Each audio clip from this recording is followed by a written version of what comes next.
વિશ્વ પર્યાવરણ દિવસની ઉજવણીના ભાગરૂપે વલસાડ જિલ્લાના ઉમરગામમાં વિવિધ જનજાગૃતિ કાર્યક્રમો યોજાયા। ઉમરગામ પાલિકા દ્વારા MM હાઈસ્કૂલ ખાતે વિશેષ કાર્યક્રમનું આયોજન કરવામાં આવ્યું હતું, જેમાં એક પેડ માં કે નામ અભિયાન અંતર્ગત વૃક્ષારોપણ કરવામાં આવ્યું। કાર્યક્રમમાં પાલિકાના જનપ્રતિનિધિઓ, શહેર ભાજપના હોદ્દેદારો તેમજ ઉદ્યોગ જગતના આગેવાનો જોડાયા।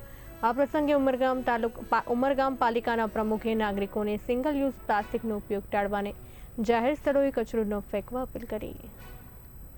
જે વિશ્વ પર્યાવરણ દિવસના દિવસે આપણે માનનીય વડાપ્રધાન શ્રી નરેન્દ્રભાઈ મોદીના 12 વર્ષ પૂર્ણ થયા છે અને તો આપણે આજે પર્યાવરણ દિવસે જે સેલિબ્રેશન કરી રહ્યા છે એમાં આપણે મુખ્યત્વે વૃક્ષારોપણ અને સ્વચ્છતા ઉપર વધારે ભાર મૂકીએ છીએ, જેથી કરીને હું ઉમરગામના નગરના લોકોને આજે વિનંતી કરું છું કે વધુમાં વધુ સ્વચ્છતા જાળવી રાખે, પ્લાસ્ટિકનો યુઝ ઓછો કરે, જેથી કરીને આપણા પર્યાવરણને નુકસાન ના થાય અને વધુમાં વધુ વૃક્ષો વાવે, જેથી કરીને આપણને પર્યાવરણને એક ભેટ આપે, ગ્રીન ઝોન તરીકે એક ભેટ આપીએ છીએ।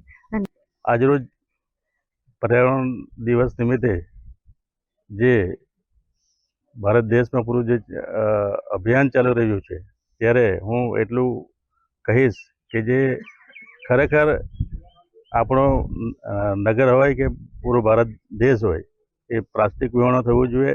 જે ઠેર ઠેર કચરો બધો ફેંકાય છે એ પણ એના ઉપર પણ ખૂબ ધ્યાન આપીને એના પર કાળજી રાખીને દરેક નગરજનો હોય કે પંચાયત હોય કે પછી રાજ્ય હોય એમના પર પૂરું ધ્યાન આપીને આપણે કચરો કચરાપેટીમાં ફેંકીએ અને આપણું નગરજન ગામ સ્વચ્છ રાખીએ એવી સૌને મારી શુભેચ્છા।